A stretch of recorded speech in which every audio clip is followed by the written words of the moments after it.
So in today's video, we're going to be covering how to reinvent yourself.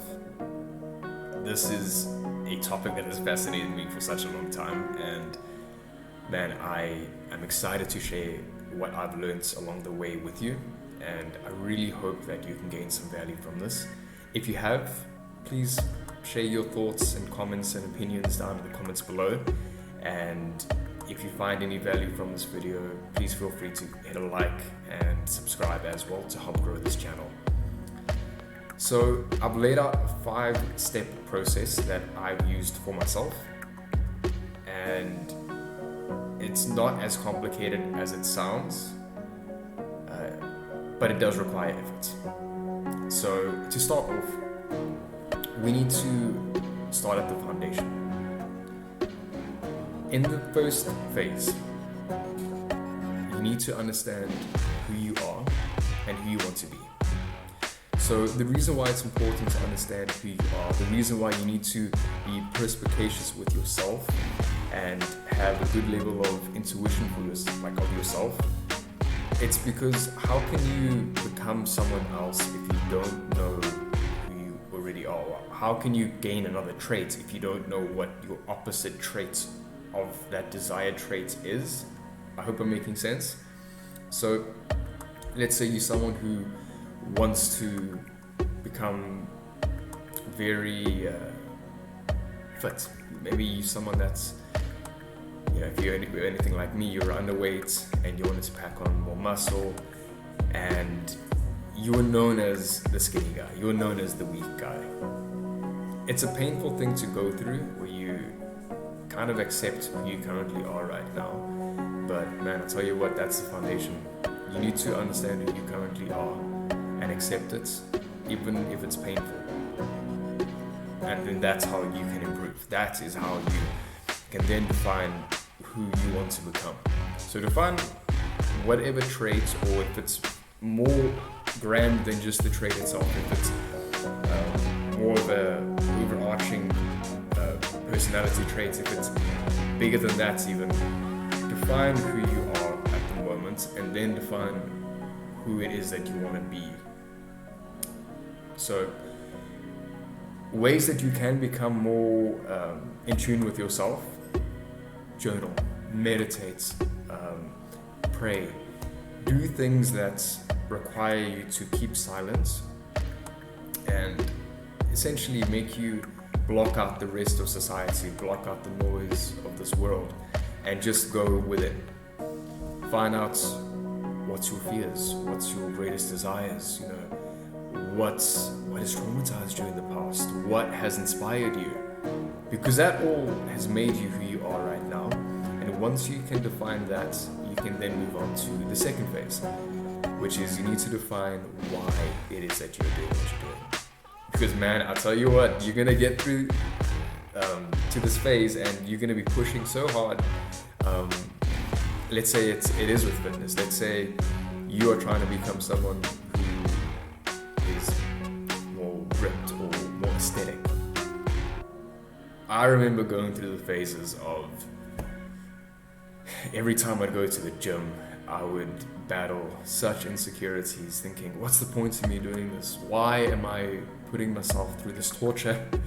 I'd look at guys that are bigger than me, more muscular than me, and I'd think, what's the point? I'm not going to look like them. I'd look at myself and I feel so horrible. But what pushed me through that is a defined why, and that was I wanted to be better. I wanted to be more like the person that I saw myself as. And if it wasn't for that why, I would have given up. My fitness journey on its own has spanned 10 years now, and I will cover it more in detail in another video, but if it wasn't for that why, I would have given up a long time ago. And that applies to many other things. It could apply to education, it could apply to entrepreneurship, it could apply to a skill that you want to learn. Once you define that why, it all becomes easier, because when you are smacked with the hardship, when you are, when you've got your back up against the wall and you've got that why, it becomes easier. because then you can stare into that abyss and it doesn't seem as scary as you thought it was. Maybe you'll even, when it stares back at you, maybe you'll smirk back because you know your why. You know you can push through it. You've got that grit. So that's the next phase. The third phase is, for me at least, it was the hardest.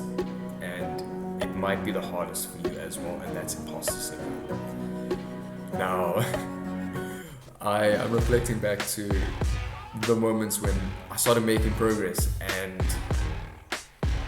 everyone around you might start recognizing it. They'll say, oh, look at you, you're getting more jacked, or oh, look at you, I can see your grades are improving, well done, or oh, I can see you working really, really hard. Now, you got to realize that the reason why you have imposter syndrome is that you've made a level of progress that your identity hasn't been able to catch up with. Let me repeat. You've made a level of progress that your identity hasn't been able to catch up with yet. It's a good thing and a bad thing, because the good thing is that you've obviously been putting in work, you've been putting in a lot of effort, and you've made significant progress. It's a double-edged sword, because then the con is that you then feel bad about yourself. You feel like you're not supposed to be there. Now, you got to bear in mind that people move because of either they're moving towards a desire or they're moving away from a pain. Now, to tie it in with the second step that I mentioned about having a why, when you're going through that imposter syndrome, I want you to remind yourself why it is that you're doing what you're doing. And remember, if it was a pain that you were moving away from, remind yourself of that pain. It might be difficult to think about it. I remember it was difficult for myself. It's uncomfortable, but it's through that fire that you're forged. And if it's a desire that you're moving towards, and you can very well have both. I had both in the same aspect, like in the same setting. So if it's a desire that you're moving towards, just visualize it. Think about what it will feel like when you're there. That helps with imposter syndrome. And to move into the fourth point, which does also help with the imposter syndrome in and of itself, but I wanted to make it a separate step altogether because it's important, which is you need to practice micro habits that reinforce the new belief. So now, I do believe in affirmations. I do believe in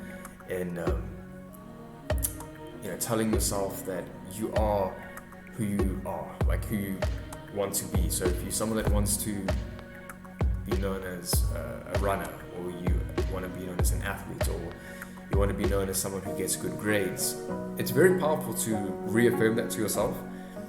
But I found that if I just say it in front of the mirror, saying I am strong, I am powerful, I am smart, and I don't actually have anything to back it up, I'm not going to believe it. Yeah, I feel good for a few moments, but then when things get difficult, the insecurities will creep in, the self-doubt will creep in, the voices in your head that will tell you, oh, you should just back away. Who are you to even try to do something great like this? How you overcome this is you practice micro habits that reinforce that belief. And then when you're reaffirming that to yourself, you say, I am strong because I did X, Y, and Z. I am smart because I did X, Y, and Z. I have grit because I overcame X, Y, and Z. The more you do that, the easier it is to push through that difficult period. And the last phase, which is the most exciting, because at this point it almost becomes autopilot, is that you need to just remain consistent. You will find that you have made a level of progress where a lot of people are noticing, and yeah, sure, maybe there will be some haters, but who cares? I'll definitely make another video on that as well. But you made a good level of progress. People are noticing, you noticing it in yourself. reminded yourself of who you want to be, you've done the affirmations, you've tackled imposter syndrome. Now you need to remain consistent so you don't slip back into who you were in the past. Because now that's no longer you. Now you're this new person. But man, it just takes a little bit of being, lazy, taking it easy, thinking that, oh no, I've made it, so now I can just chill. Now I can go back to how I used to be and things will remain the same. That is insanity. Thinking that you can do something the same way in the past where you got bad results but now expect a different result. That is insanity. So man, don't do that. Remain consistent. And as I said, it takes about 21 days to form a new habit. Just do it. And the longer you do it, the more it will become ingrained in your personality. And I'll love to share stories of what I've done in my journey. Things ranging from waking up early in the morning to exercising to correcting my bad posture, fixing my teeth, a lot of things. And so I'm excited to share my journey with you, and I really hope that I can share some value with you. And if you found this video to be of value, please hit a like, subscribe as well, and share your thoughts down in the comments below. Until next time, cheers.